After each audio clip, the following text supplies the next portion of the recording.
another show and another time and another place, and we are playing a Space Invaders clone here in the arcade.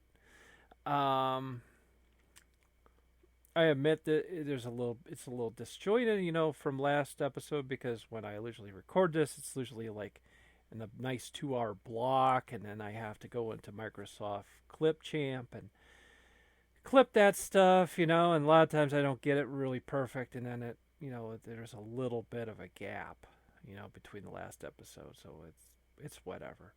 Um, the Space Invaders is a game that very innovative, but I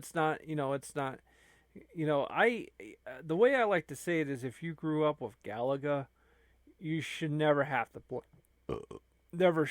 Space Invaders because Galaga was essentially it was basically Bandai Namco's perfection of the Space Invaders. It was like it was sort of like the evolutionary next gen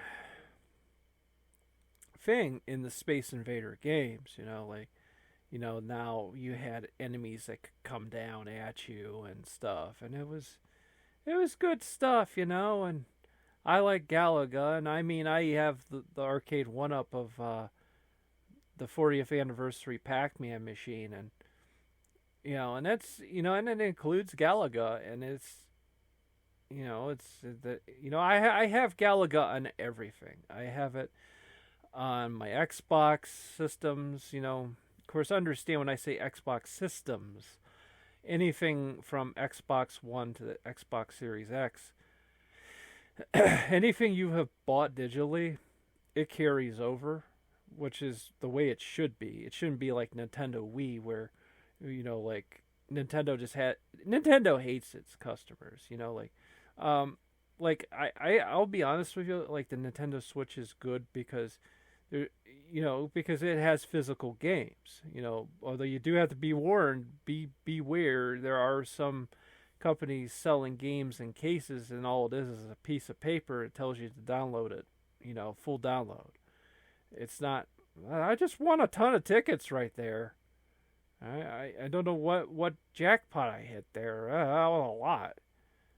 That's what we want. That gratification. 4,420 uncounted tickets.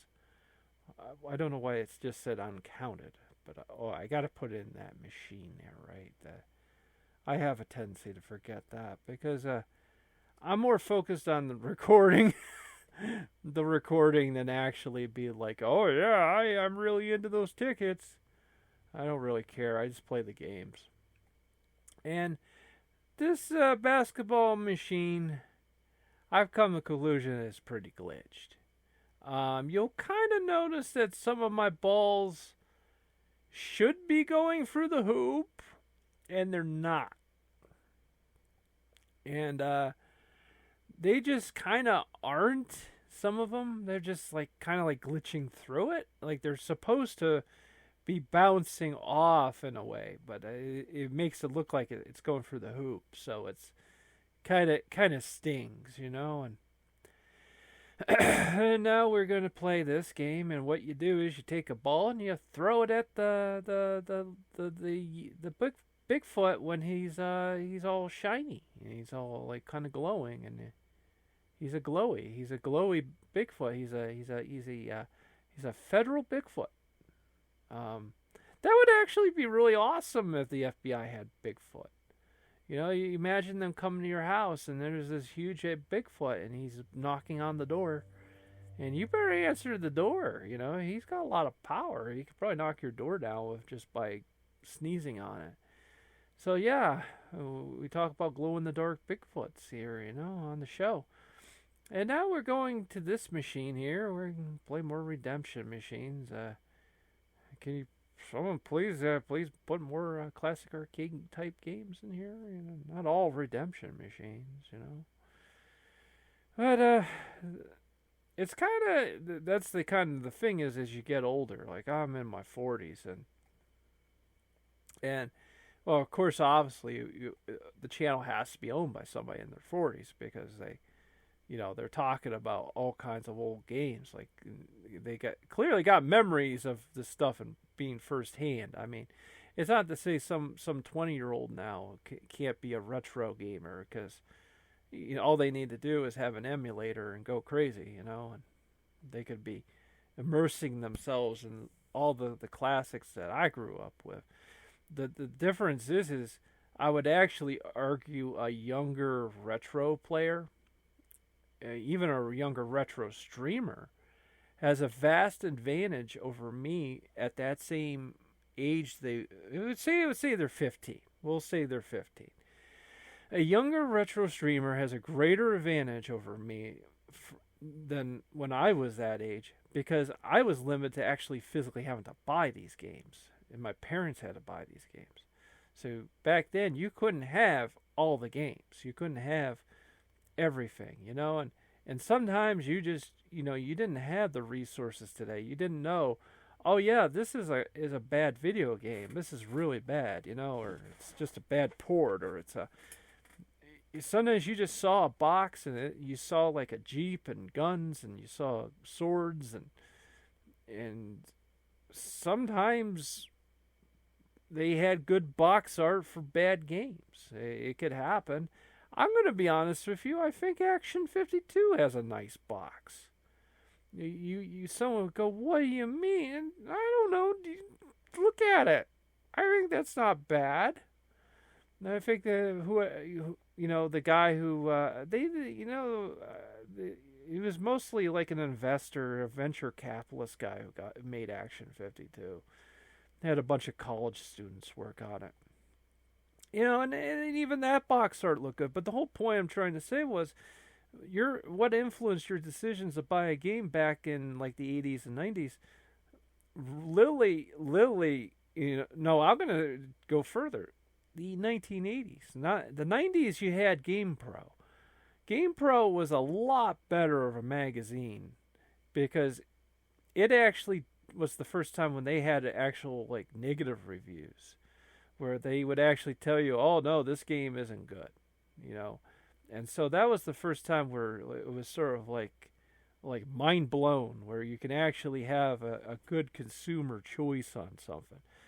But back in the Nintendo Power days, they just wanted you to buy them all, because you kind of can't really blame them on that. That was a terrible skee ball game I just did. But really,